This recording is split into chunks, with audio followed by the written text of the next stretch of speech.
Well, hey guys, thanks for joining us. I'm Scott. I'm the student program coordinator for Project X-ITE. And I am incredibly lucky today to introduce Alex Fiorillo, who is the founder and CEO of Grid Impact, a social enterprise design firm. She is a behavioral designer, and her work aims to improve the design and implementation of social impact programs around the world.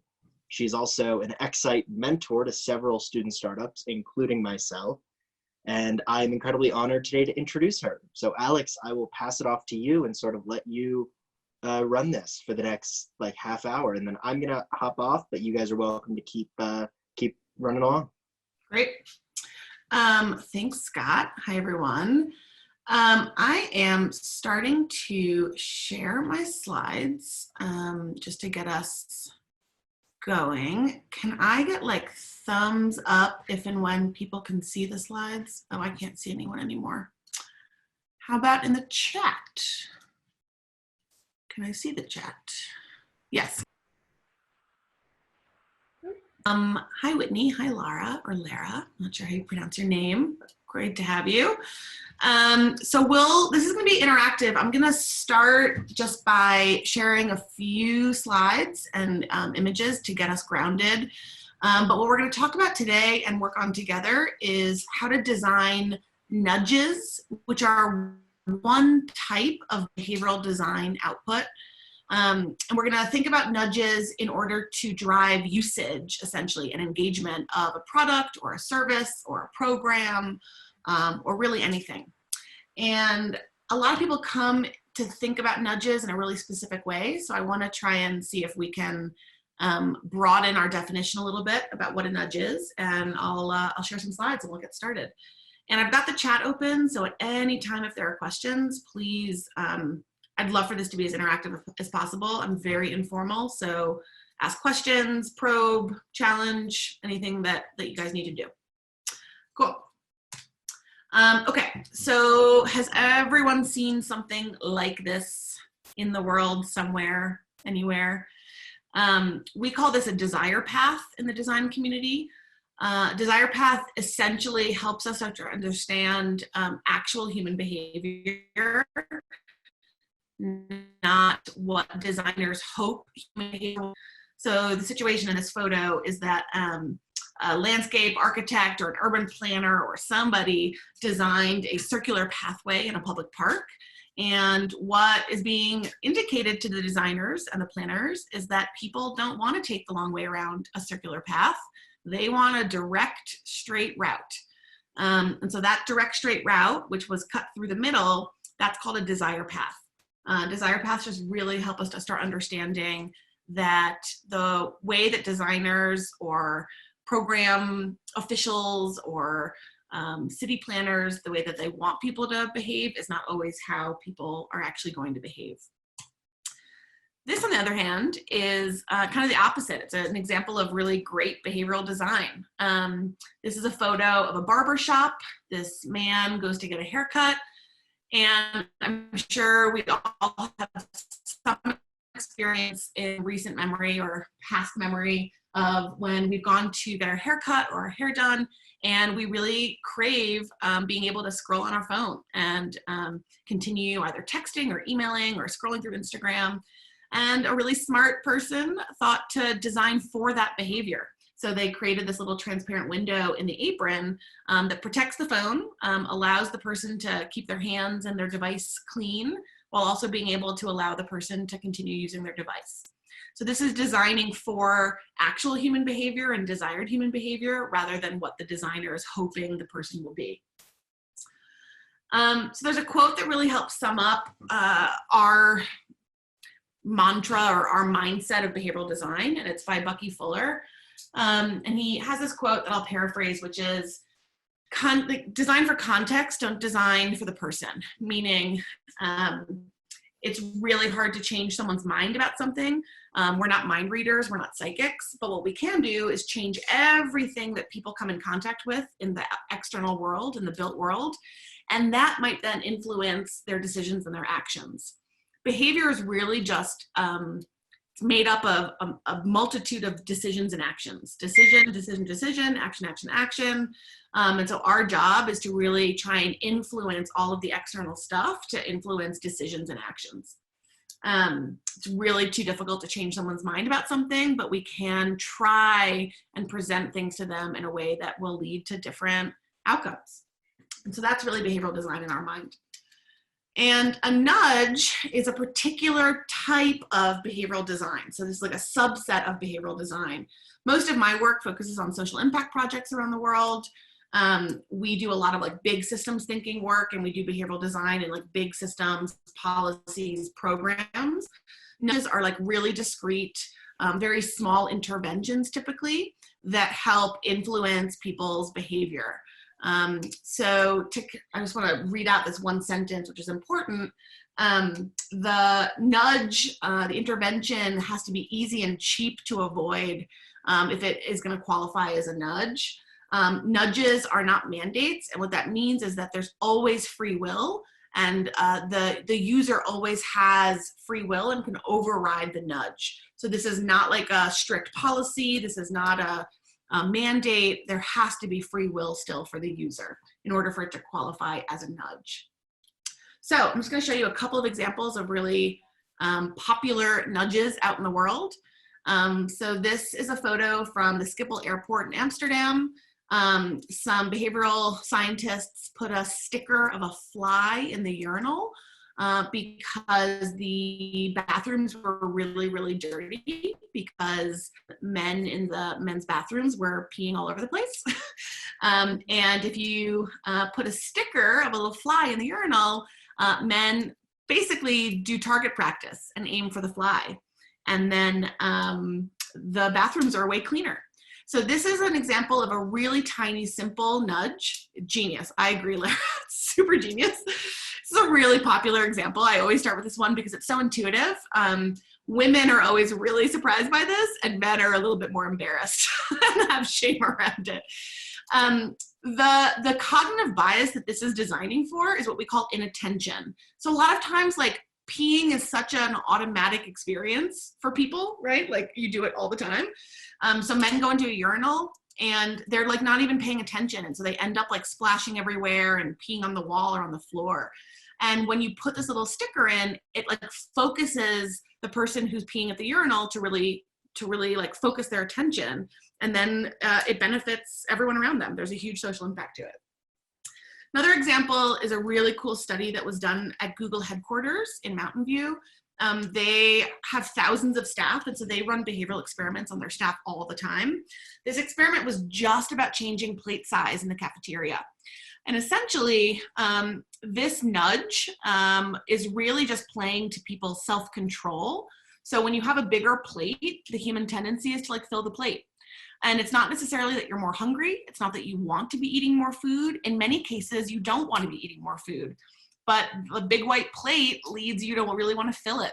So this experiment was around just providing smaller plates. And the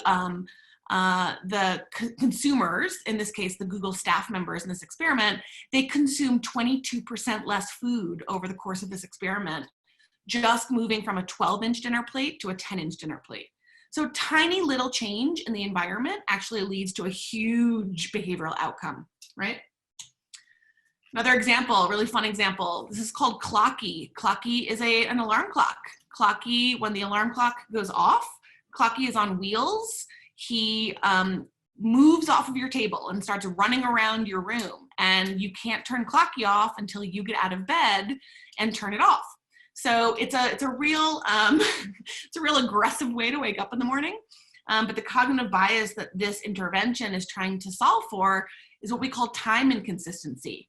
11 p.m. Wednesday night Alex sets an alarm clock for Thursday morning 5 a.m. because I want to go for a run or go for a workout. But 5 a.m. Thursday morning Alex is like far less interested in waking up early and going for a run. So this Clocky device allows 11 p.m. Wednesday night Alex to basically design for future Alex. And it's what we call time inconsistency. I'm the same person. It's the same Alex, but depending on the day, depending on the time, depending on the context, I have different preferences. So this is a kind of nudge that helps design for those different time preferences that someone has. So there's just 3 kind of intuitive, real-life examples of nudges. What I'm showing you on this slide is we call it the cognitive bias codex, and it's even evolved since this was created in 2016. But there are hundreds of cognitive biases that human beings experience all day long, every day of their lives. We all are fallible. We are all susceptible to these cognitive biases.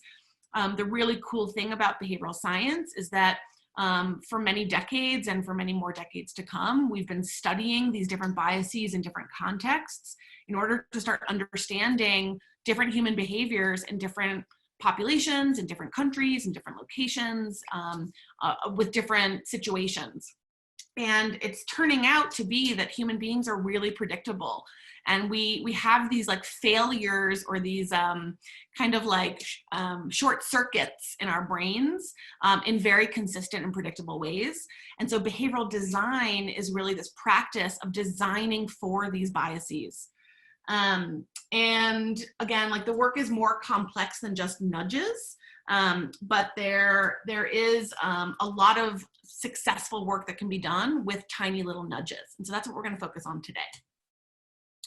So I'm going to offer you this framework that our colleagues at the Rotman Business School at the University of Toronto have come up with, which I think is a really helpful framework to think about nudges. And I'll talk you through it because you can see that there's 12 boxes that we need to fill in. So I'll describe there's different kinds of nudges. So on the left-hand side, you'll see these 2 categories, activating a desired behavior and boosting self-control.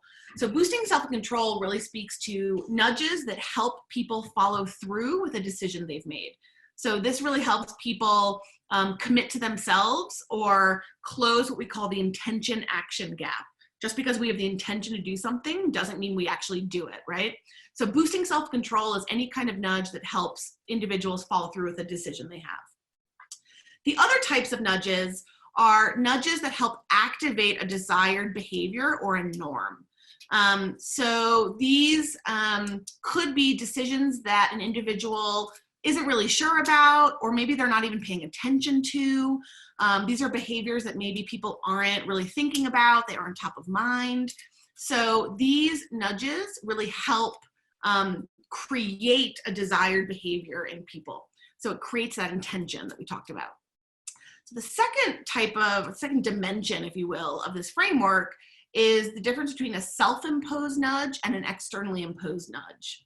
So a self-imposed nudge is pretty self-explanatory, but these are nudges that are voluntarily adopted by people who want to do a behavior, who want to follow through with something. And an externally imposed nudge is, again, very intuitive, but it doesn't require that the user voluntarily seeks them out. Rather, these are things in the environment or the context that passively influence behavior. And I'm going to give you examples of all of this, just explaining the framework first. We've got 2 other dimensions to talk about. So the next one is mindful versus mindless. Again, I think it's pretty self-explanatory, but just to give it some context, a mindful nudge is more intentional. It's something someone wants to do, but is having trouble executing. And so this is going to require a little bit more like presence of mind of the user to actually follow through with the behavior. And a mindless nudge is much more like intuitive. It's about emotions, it's about framing, it's about more like subtle information being shared with the user and in order to maybe influence their behavior. So it's more like active versus passive. Mindful is more active, mindless is more passive. And then the last dimension is encourage or discourage. So again, very self-explanatory, but encouraging nudges are trying to facilitate a behavior, to encourage or promote a behavior. And discouraging nudges are trying to hinder or prevent a certain decision or an action. So what this framework provides us then is 12 different kinds of nudges. So I'm just going to give you really quick examples of each. So for the mindful, encourage, externally imposed, activating a desired behavior, think of like do not litter signs, but that are very positively framed. So pitch in to help keep your community clean. It's an external nudge. It's trying to activate a desired behavior, and it is causing like an intentional decision that the user has to make, but it's also encouraging a behavior, right? It's positive. The opposite of that is same, I'm trying to give the exact same kind of an example, but this is like the discourage version, right? Like, please don't litter. So it's a slight, very subtle difference, very nuanced difference, but they have actually really different activations in the human brain. They actually do different things to the human brain. Our job as behavioral designers is to figure out which one is appropriate for what context. That's the really hard part of behavioral design. A couple of more quick examples. We've got things like the reuse your towel in a hotel door hangers. This is using this idea of like most people reuse their towels. So it's using this like social norming frame to encourage a certain kind of behavior. This is a funny photo, but these are fake speed bumps that are painted on the road to try and encourage drivers to slow down. So this is another kind of a nudge. It's an external factor in the environment, and it's trying to change someone's mind about what they're doing, which is speeding, trying to get them to slow down. FAFSA forms, for anyone who's applied for financial aid to university, you'll remember a FAFSA form. One of the nudges that I'm sharing here is this idea of pre-populating complex information in forms to help like grease the wheel to make it easier for someone to do something. So this is the type of nudge that is external, but it's trying to boost self-control by helping making it easier for someone to do something, make it easier for them to complete a task. A car dashboard that gives you a lot of information on how much mileage you're incurring, which may help you reduce your gas usage. So this is like a data feedback loop concept that might influence your decision-making and then ultimately your behavior. Something as simple as like auto refills on prescription drugs, right? Make it really easy and very mindless.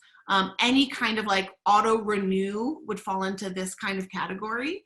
And make sure that it helps like increase adherence to taking drugs, for example. Locking up cookies. So this again helps boost self-control. It's discouraging overeating, right? It's mindless because you don't have to like do an active decision or take an active action for it. Same idea would be like putting your snacks on the highest shelf in your pantry in your kitchen, so it's more difficult to access them. These are just like little tiny things we can do to discourage overeating of sweets, candy, etc. Couldn't find a good photo for this one, but imagine you enroll in an app and the app commits you, or you commit to yourself through the app that you want to work out a certain number of times a month. And if you don't comply with that commitment, they automatically withdraw money from your bank account and donate it to a cause that you hate. This app is called Stick, S-T-I-K-K, and it basically charges you a financial penalty if you don't do the thing that you said you want to do. So again, it's encouraging you to work out. It's a self-imposed commitment, and it's trying to boost that self-control aspect that we talked about. If you know you're going out and you're going to be drinking and you don't want to drive drunk, you can schedule a Lyft ride ahead of time. So this is pre-arranging a ride home. Again, it's self-imposed. It's trying to boost your self-control so you don't drive drunk. It's trying to discourage driving drunk, right? And it's mindful because it requires this like active decision-making. Savings groups. This is an example of using peer support to commit to like savings goals. So it's boosting your self-control of trying to increase and encourage your savings behavior. It's mindless because it becomes like this automatic process where every week you're saving the same amount, and over time you're increasing your savings. And the final example, not dissimilar, is separating out your savings accounts for different purposes. So committing to, again, it's it's trying to boost your self-control, committing to savings. It's self-imposed, but it's discouraging extraneous spending by really thinking about separating out different accounts and saving up for very purposeful outcomes. So what you see here is that there's lots of different types of nudges. I think this framework is helpful because it just like simplifies the different types of dimensions that you can think about when you're designing nudges. I think the one thing to take away from this is all of these interventions are extremely discrete. They're very small. This is not like a whole system redesign. It's not a whole new process. It's not a policy.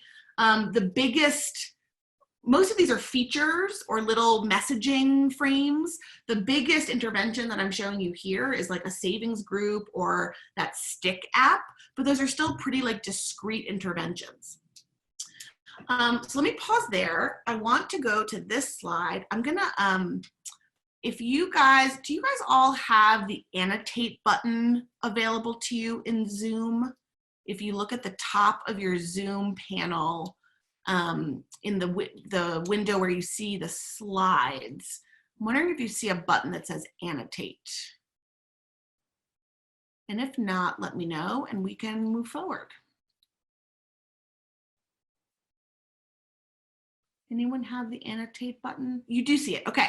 So click on annotate and then click on stamp if you see stamp, and feel free to choose any of the stamps.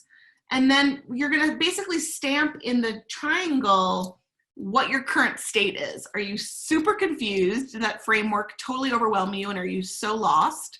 Are you feeling, not everyone can see it? All right, well, I don't really care how Kanita and Scott feel, so we'll move on. Let me just pause, and if there's any questions, feel free. I'll go back to the framework slide. Let me know if there's any questions or if we want to move on to practicing some of the nudges. I don't know how to go back. There we go. Any questions or we're good? Okay. Well, then what we're going to do is we're going to try it. Bye, Scott. Thank you. So I'm seeing Laura and Whitney in particular. I'm seeing those names. Are you guys able to come off mute and talk to us, or is that not something that's possible in this format? I just want to know if you guys, hi, you can. Fantastic. Hi, ladies.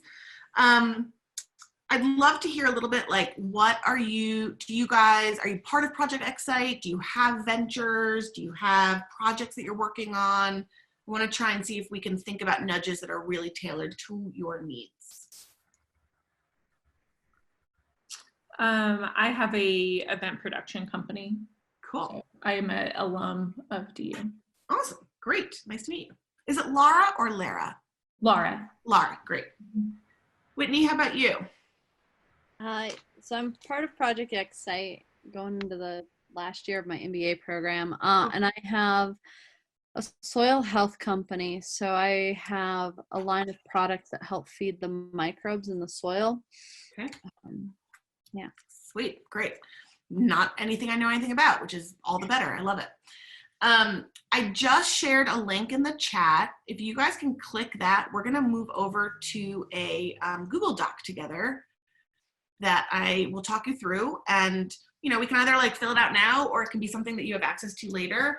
But I just wanted to give a sense of how we start thinking about even diagnosing what types of nudges we should be working on in our projects or in our interventions. You don't see the link.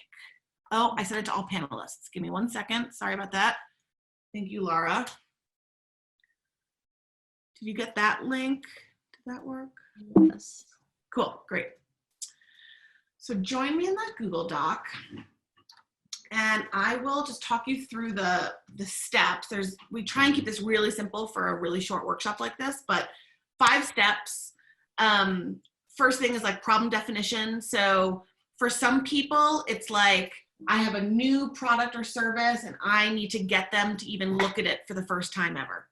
For other people, it's like, I have a service, it's out in the world, I have a product, it's out in the world, but I don't have enough like regular users. Maybe sometimes people use them sporadically. So we think about it as like uptake or usage, adoption or engagement. Those are different frames on that. And if you guys are struggling with something in your organizations and your businesses, just think about like, is it more of a, I need to get first-time users, or is it more, I need to get more engagement in my thing? So that's what problem definition is. There's two little tips here, which is define the problem without any assumptions. So when we write problem statements, they're really simple and direct. We're not explaining why it's happening. That's going to come in step 2. Second tip is to really try and focus on a specific behavior, like a specific decision or a specific action of your users or your customers or your beneficiaries, rather than like a general issue. A general issue is something more like infrastructure or more internal. This is where we're really trying to think about like, what is not going right for our customers, or what are our customers not doing that we want them to be doing? The second step is what we call the diagnosis step. These are hypotheses, so we don't necessarily have data, or we're not necessarily certain, but the idea is that we try and start hypothesizing why the problem exists in the first place. So let's say we do a lot of work in like financial inclusion and trying to get people to use digital money. And we have a lot of trouble with rural smallholder farmers, getting them to engage with like mobile money on their phones for the first time. So our problem definition might be something like rural female smallholder farmers do not enroll in a mobile money account. Super simple, nothing complicated about it. The diagnosis is where things get really complicated. There might be lots of reasons why rural female smallholder farmers don't enroll in mobile money. Maybe they've got connection issues. That is more of like an infrastructure diagnosis, but it still might be really important to name for the purpose of the process. We see a lot of diagnosis being in multiple contexts. You know, these particular females don't feel like mobile money is for them, or they don't understand, or they're not able to articulate the value add of mobile money for them, or they don't perceive that mobile money will bring them immediate benefits. Whatever the diagnoses are, there's lots of different potential answers. That's what would go in step 2. So you just start like you're a doctor trying to diagnose symptoms. You're trying to like figure out why the problem exists. We say that they're hypotheses because you won't know, obviously, in a workshop like this without doing primary research or secondary research or trying to figure out actually what's happening with your users or your customers. But that would come, you know, after a workshop when you're back with your product or your service. From the step 2 diagnosis, that's when we go into like potential interventions. And this is really like a creative brainstorming process where we're usually doing this like on big, you know, boards, big walls. But you start to just ideate and brainstorm potential nudges or interventions that respond directly to those hypotheses that you came up with. So if rural smallholder farmer women don't perceive that mobile money will bring them immediate value add or immediate benefit, one of our nudges might be to communicate how other women in the community have immediately benefited from using mobile money. I'm just making this up as I go. But you really try and have interventions that are going to like immediately and directly respond to those diagnoses that you came up with. And then step 4 and 5, this is where you really start to build out the interventions. This is like concept development in a human-centered design process, prototyping, really like creating more elaborate, tangible representations of the ideas.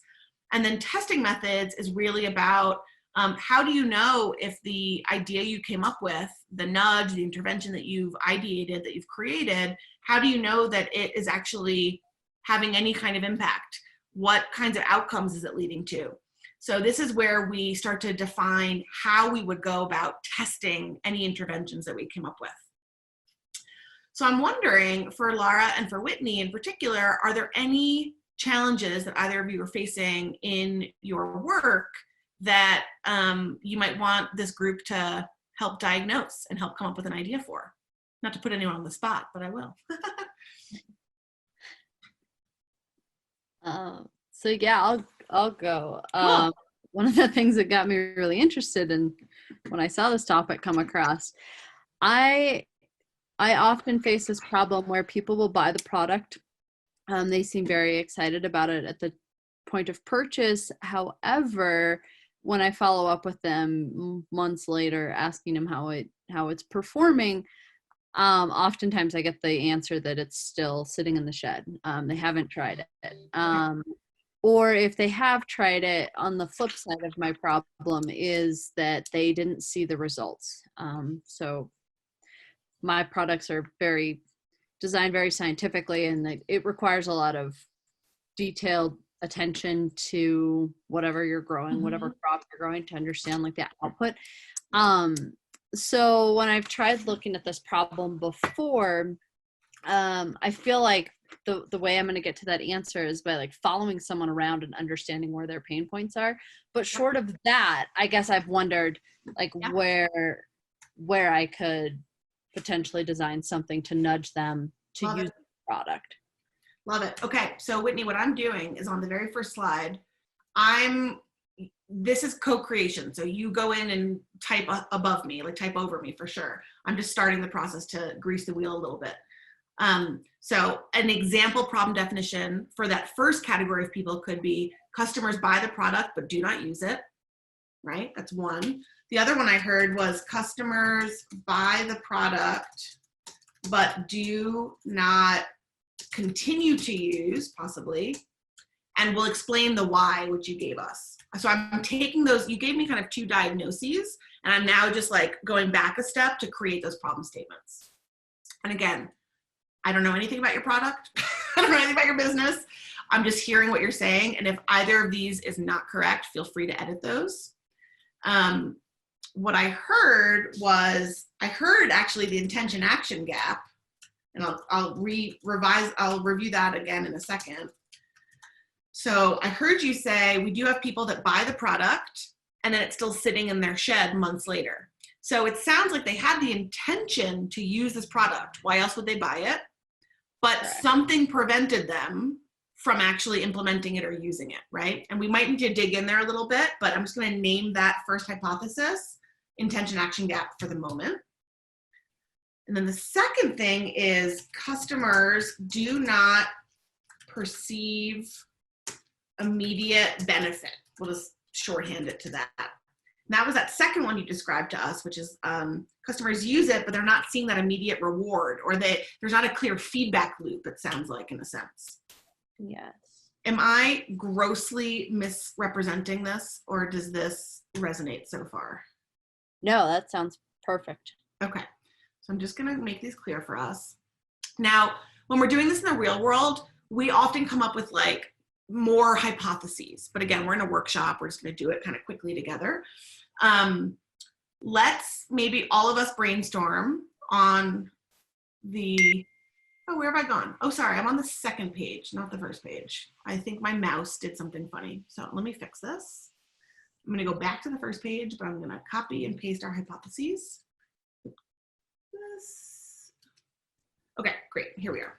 So let's maybe all like co-create or co-ideate, if we can support Whitney a little bit, potential interventions that might help us address the intention action gap. So customers buy the product and then months later the product is still sitting in the shed. What are some, and let's just, it can be a super crude brainstorm, but what are some things that might help customers follow through with that initial intention after they've purchased the product? Anyone want to? I wonder if there is, this is Kanita, a way to put something on the packaging. So right when a customer receives it, they are most likely to take action then and use it. Love it. I don't know if that depends on seasonality or what, but there's an idea. And we're not even going to worry, like, great idea, Kanita, yes. And we're not even going to worry about like all the context stuff because Whitney knows that context and she will make it work. So messaging on the packaging. I was thinking like, what about like a reminder 1 or 2 weeks after purchase?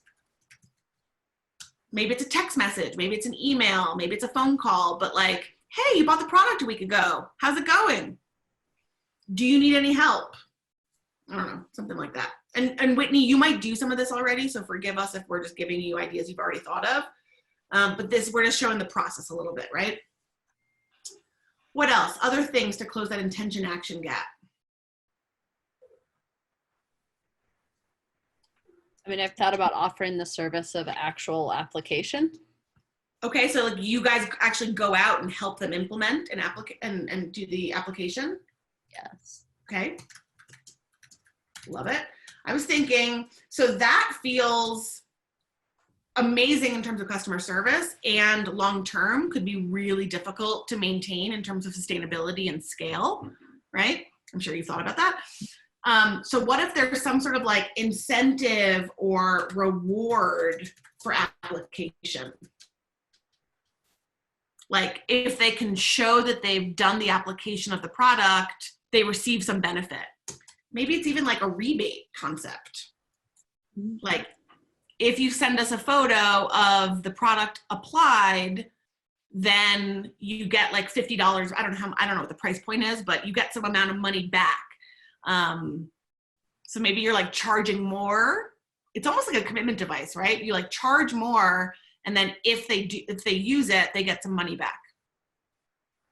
The analogous example for me is I volunteer at this puppy foster rescue, and when someone adopts a puppy from us, they pay like $350, and then in 6 months, when they spay or neuter their pet, they send us proof of spay or neuter, and we send them back $50 because we really want them to spay or neuter their puppy. What else? I wonder if, and I don't know if the audience, this would be the right audience, but something on social, like you can do a before and after campaign. Love it. So I'm going to build off of that, Kanita. I always like, we do a lot with farmers, and especially farmers in the US, there's a huge social norming element to farming practices. And so maybe it's also like testimonials could be helpful.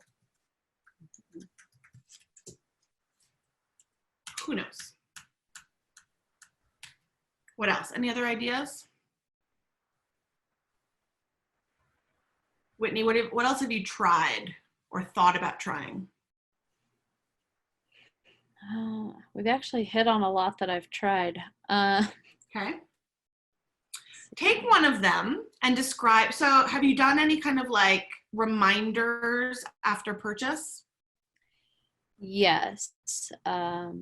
Admittedly, I have not loved the process that I've created for that. Okay. Mostly like an email. I have tried to develop an app in which, post-purchase, they would also have access to the how-to videos to get them over the hump of like maybe they're just unsure exactly how the product should work, or and then setting them up on reminders in case it's less of a not wanting to as much as a forgetfulness.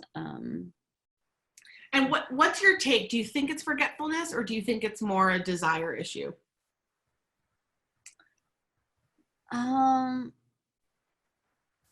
I'd say that's probably split between customers. I think a lot of it is for forgetfulness. But then I also think that there's a hurdle between it's a new type of product. The idea is fairly new, and so I think there's a lot of resistance to like, oh, I bought this really cool thing, but now I'm scared to use it.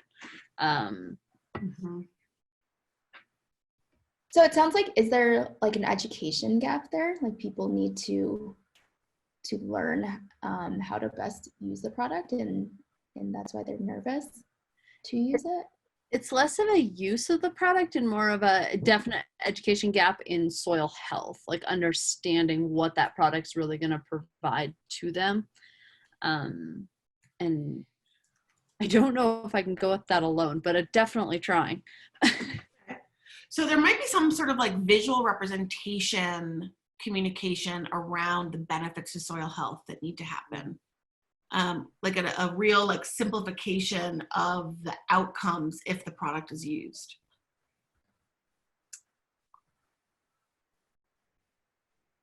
The other thing with like behavior change is the product difficult, like complicated to apply?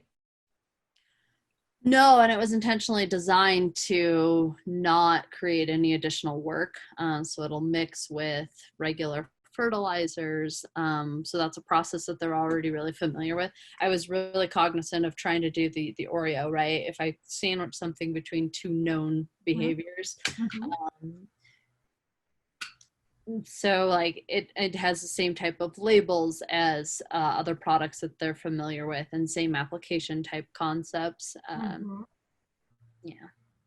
So it's funny, we have a really similar project right now in Iowa with farmers for a foundation that works with environment and farming practices. And one of the solutions that we're trying is, they're called farmer breakfasts. And it's essentially like these farmers all meet in these locations like once a month just to like hang out at their local diner.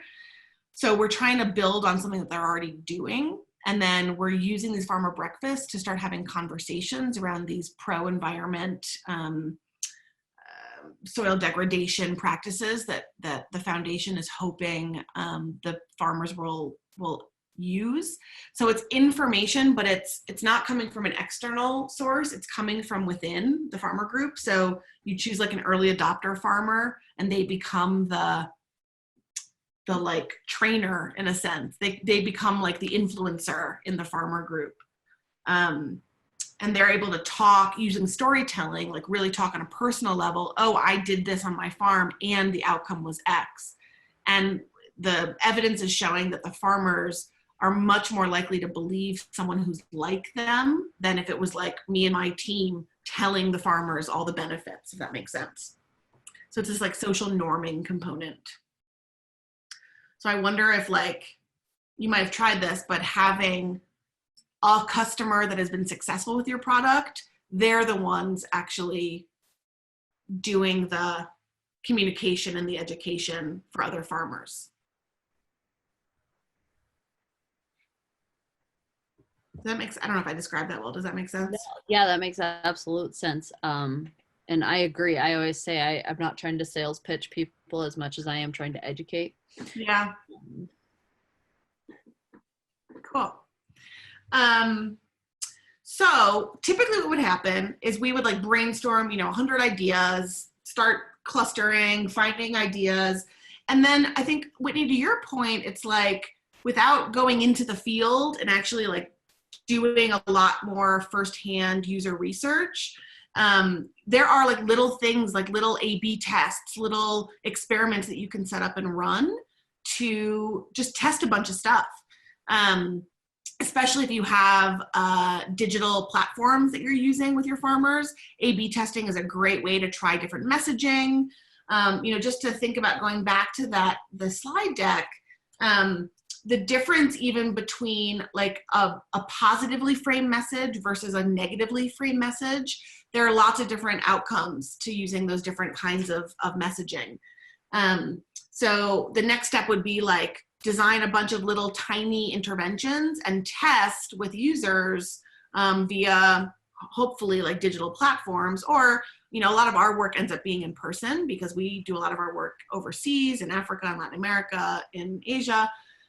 But do like prototype testing on different interventions to see what not only resonates, but what is driving towards certain outcomes.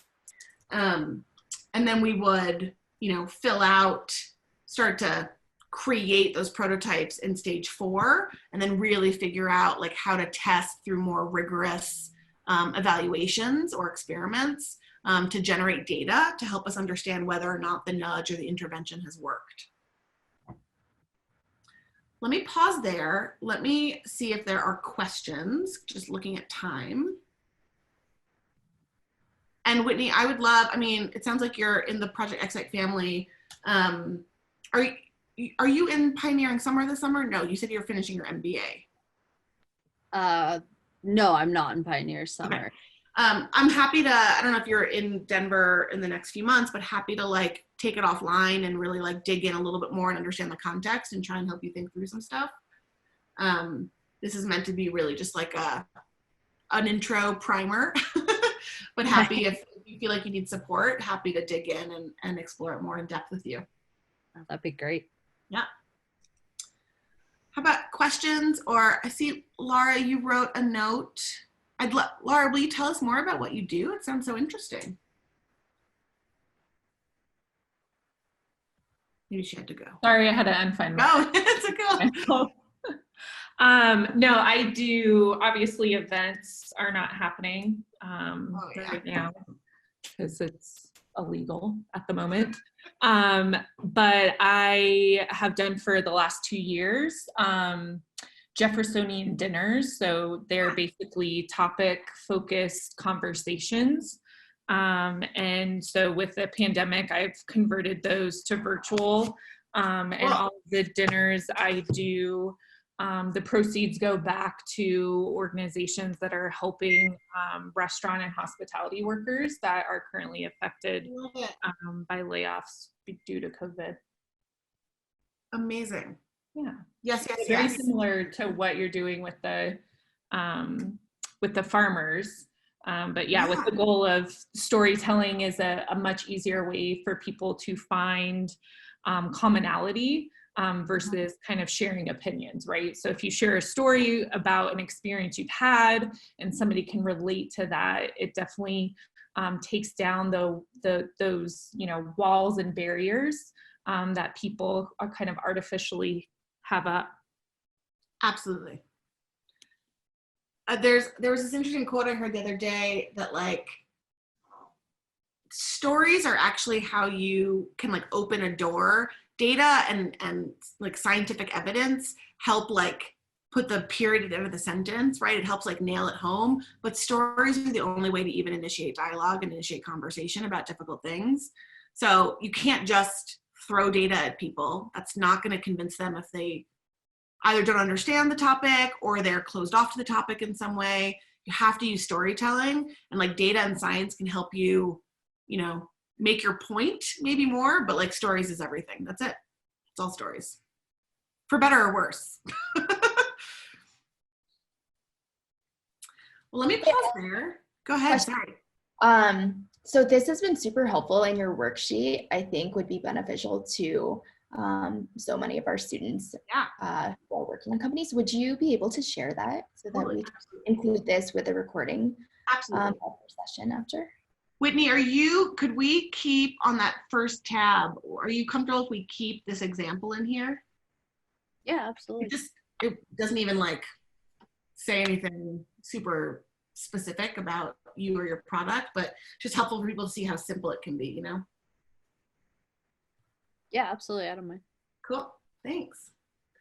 And I just dropped my email in the chat. And so Whitney, Laura, if either of you want to chat after this, I'm around. I'm, no surprise, not traveling to any of our project sites anytime soon. So I am home in Denver and happy to connect and try and support your efforts in any way that I can.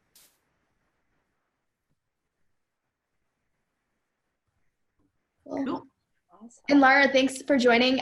Laura is one of our X-ITE mentors as well. Oh, cool. So Laura, I hope to connect when things maybe go back to normal or some new normal and meet you in person.